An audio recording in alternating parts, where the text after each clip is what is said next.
ان الحمد للہ والصلاة والسلام علی رسول اللہ۔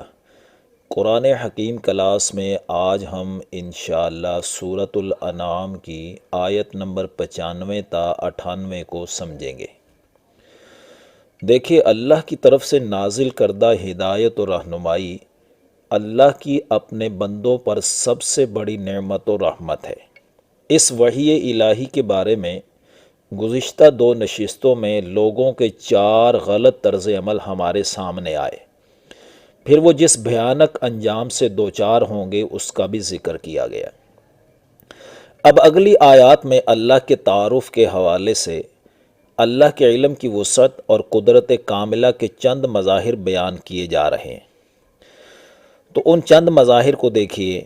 ان اللہ فالق الحب والنوا، بے شک اللہ ہی دانے اور گٹھلیوں کو پھاڑنے والا ہے، یعنی زمین میں ڈالنے کے بعد دانہ یا گٹھلی پھوٹتی ہے وہ اللہ ہی نکالتا ہے، اور پھر اس کو تن آور درخت بنا دینا اور اس پر پھل پھول اور دیگر نباتات عطا کرنا، یہ اللہ ہی کی قدرت کاملہ کا مظہر ہے، جو انسان کی غذائی ضروریات پورا کرنے کے لیے اور دیگر فوائد فراہم کرنے کے لیے اللہ ہی تخلیق کرتے ہیں۔ سورۃ الواقعہ میں اللہ یوں دعوت فکر دیتے ہیں اس حوالے سے کہ افرأیتم ما تحرثون اانتم تزرعونہ ام نحن الزارعون، کہ جو تم زمین میں بوتے ہو کیا تم نے اس پر کبھی غور کیا؟ کیا تم اسے اگاتے ہو یا ہم ہیں اگانے والے؟ بظاہر یہ سب کچھ خود بخود ہوتا نظر آتا ہے نا، مگر حقیقت میں یہ سب کچھ ان فطری قوانین کے تحت ہو رہا ہے جو اللہ نے دنیا میں فزیکل اور کیمیکل تبدیلیوں کے لیے وضع کر دی ہیں۔ اس لیے اس کائنات میں ہر چھوٹے بڑے معاملے کا فاعل حقیقی اللہ تعالی ہے۔ یہی وہ حقیقت ہے جس کا تذکرہ شیخ عبد القادر جیلانی رحمہ اللہ نے اپنے وصایا میں کیا ہے۔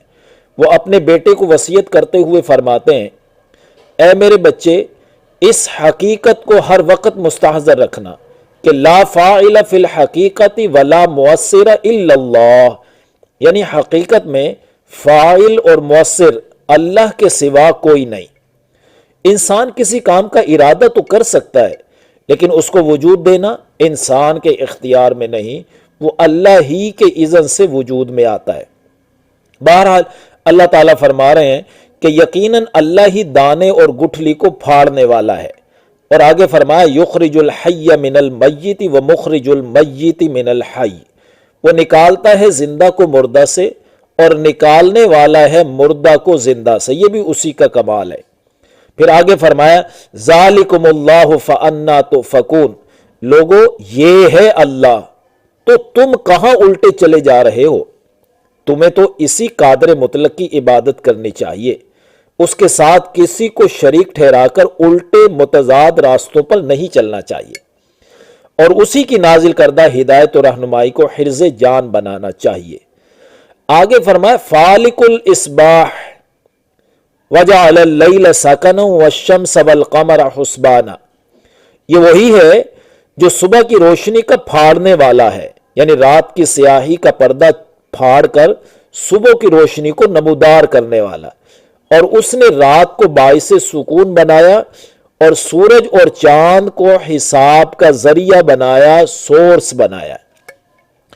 یعنی اے انسان، یہ جو زمین پر دن رات بنتے ہیں اور وقت مہینے اور سال وجود میں آتے ہیں، اس میں کسی اور کا کوئی دخل نہیں ہے، اور نہ یہ خود بخود وجود میں آتے ہیں، بلکہ اللہ تعالیٰ نے فضاؤں میں سورج اور چاند اور دیگر سیاروں اور ستاروں کی گردش کا جو نظام ترتیب دیا ہے، ڈیزائن کیا ہے، جس کی ریگولیشن کی وہ خود نگرانی بھی کر رہا ہے، یہ سب اسی کے تحت وجود میں آتے ہیں۔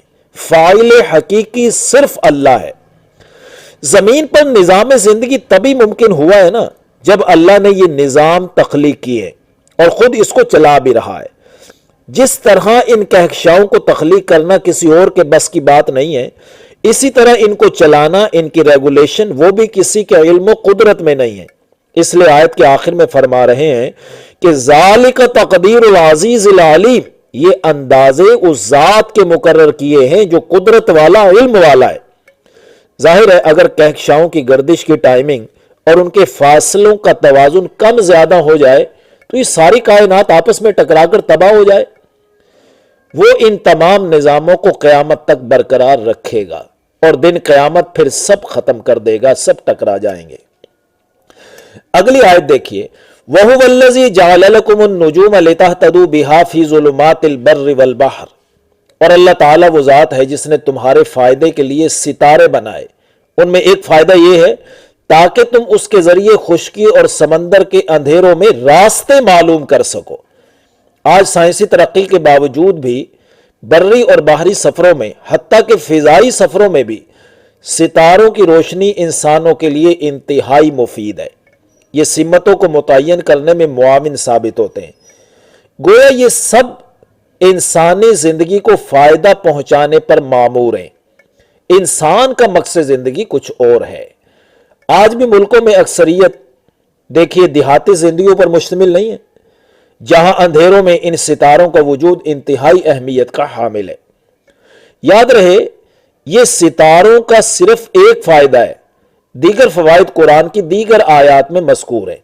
یہ بات بھی یاد رہے کہ انسان کی اخروی نجات کے لیے اتنا کافی نہیں ہے کہ وہ صرف ان کہکشاؤں کی گردش کا علم حاصل کر لے، بلکہ فضاؤں میں موجود ان نظاموں میں غور و فکر کر کے اس نتیجے پر پہنچنا ضروری ہے کہ ان کا خالق کون ہے، وہ اکیلا ہے، اس کا کوئی شریک نہیں ہے۔ اس لیے تو ابراہیم علیہ السلام نے اپنی قوم سے ان اجرام فلکی کے بارے میں گفتگو کی تھی جو ہم پچھلی آیات میں ذکر کر چکے ہیں۔ اور ستارے کی روشنی غائب ہونے پر نتیجہ نکالتے ہوئے ابراہیم علیہ السلام نے فرمایا تھا اپنی قوم کو، لا احب الآفلین، میں غروب ہو جانے والوں سے محبت نہیں کرتا۔ اور جب چاند کی روشنی غائب ہوئی تو ابراہیم علیہ السلام قوم سے یوں مخاطب ہوئے کہ لئن لم یہدنی ربی لأکونن من القوم الضالین، اگر میرا رب میری رہنمائی نہ کرتا تو میں بھی گمراہ لوگوں میں سے ہو جاتا۔ اور جب سورج غروب ہوا تو ابراہیم علیہ السلام نے فیصلہ کن بات ارشاد فرمائی تھی کہ یا قوم انی بریء مما تشرکون، اے میری قوم میں ان باتوں سے بیزار ہوں جو تم شرک کرتے ہو، اور میں نے خود کو مکمل طور پر پوری یکسوئی کے ساتھ اور بلا شرکت غیرے اس ذات کی طرف خود کو متوجہ کر لیا ہے جو آسمان و زمین کا پیدا کرنے والا ہے۔ تو بہرحال ان آیات میں اللہ تعالیٰ نے اپنی ان قدرتوں کا ذکر کیا جو انسانوں کے لیے نعمتیں بھی ہیں، اللہ کی قدرت بھی ہے اور نعمتیں بھی ہیں انسان کے لیے، کہ بے شک اللہ ہی دانے اور گٹھلیوں کو پھاڑنے والا ہے، وہی نکالتا ہے زندہ کو مردہ سے اور نکالنے والا ہے مردہ کو زندہ سے۔ اللہ وہی ہے جو صبح کی روشنی کا پھاڑ نکالنے والا ہے، اسی نے رات کو باعث سکون بنایا اور سورج اور چاند کو حساب کا ذریعہ بنایا، اسی نے تمہارے فائدے کے لیے ستارے بنائے تاکہ تم اس کے ذریعے خشکی اور سمندر کے اندھیروں میں راستے معلوم کر سکو۔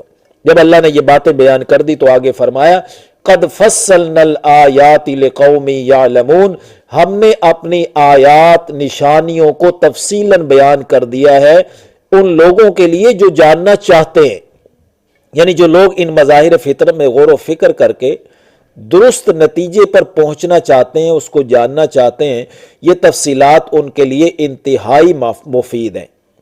ایسے ہی لوگوں کے لیے یہ تمام تفصیلات ہدایت و رہنمائی اللہ کی بہت بڑی رحمت ثابت ہوتی ہے۔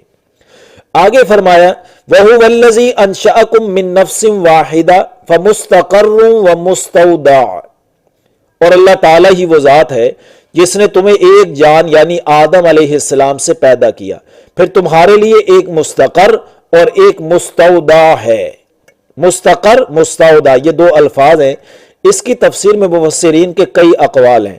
پہلے تو معنی ذہن میں رکھیے، مستقر کہتے ہیں مستقل ٹھکانے کو، اور مستودع کہتے ہیں بطور امانت عارضی ٹھکانے کو۔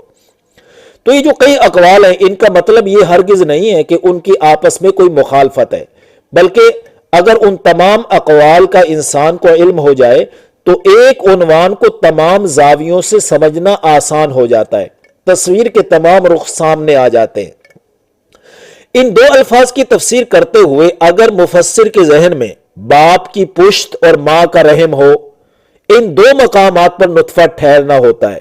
اگر ان دو مقامات میں ٹھہرنے کا موازنہ کرتے ہوئے دیکھا جائے تو ماں کے رحم کی نسبت باپ کی پشت میں ٹھکانہ چند دن کے لیے ہوتا ہے۔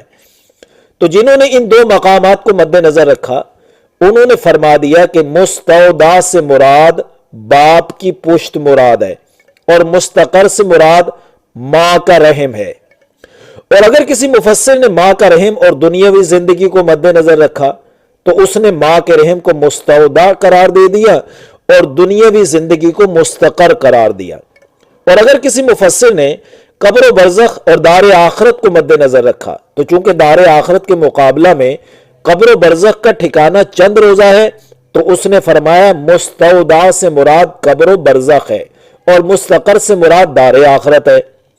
اور اگر کسی مفسر نے دار آخرت اور دار آخرت سے پہلے کے تمام مراحل کو مد نظر رکھا تو اس کے نزدیک دار آخرت سے پہلے کے تمام مراحل مستودع قرار پائیں گے، چند روزہ ٹھکانہ قرار پائیں گے۔ ان مراحل میں جو دار آخرت سے پہلے کے ہیں ان میں نطفے کا باپ کی پشت میں ہونا، ماں کے رحم میں ہونا، دنیاوی زندگی، قبر و برزخ کی زندگی، یہ سب چند روزہ ٹھکانہ ہے، مستودع ہے۔ اور ان تمام مراحل کے بعد دار آخرت مستقر ہے، جائے قرار ہے، ہمیشہ کا ٹھکانہ ہے، اور یہی بات زیادہ بہتر معلوم ہوتی ہے۔ اس کے آخر میں پھر اللہ نے فرمایا قد فصلنا الآیات لقوم یفقہون، ہم نے آیات کو تفصیلاً بیان کر دیا ان لوگوں کے لیے جو سمجھتے ہیں۔